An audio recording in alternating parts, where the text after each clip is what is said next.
బంగాళాఖాతంలో వాయుగుండం పడి అది తుఫానుగా మారి ముంచుకొస్తున్న మోంతా తుఫాన్ ఆంధ్రప్రదేశ్లో సుమారు 100 కిలోమీటర్ల వేగంతో వస్తుంది అని ఇప్పటికే కూటమి ప్రభుత్వం తీర ప్రాంత ప్రజలకు ఆదేశాలు జారీ చేసింది.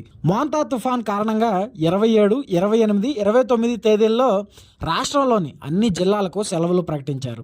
కోస్తా ఆంధ్రాలో భారీ నుంచి అతి భారీ వర్షాలు పడే అవకాశం ఉంది.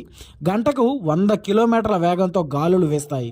ఎలాంటి పరిస్థితి వచ్చినా ఎదుర్కొనేందుకు కూటమి ప్రభుత్వం సిద్ధంగా ఉంది అని హోమ్ మినిస్టర్ అనితా వంగలపూడి గారు తెలియజేశారు. అయితే ఇప్పటికే కాకినాడలో విస్తృతంగా గాలులు వీస్తున్నటువంటి వీడియోలు సోషల్ మీడియాలో వైరల్గా మారాయి.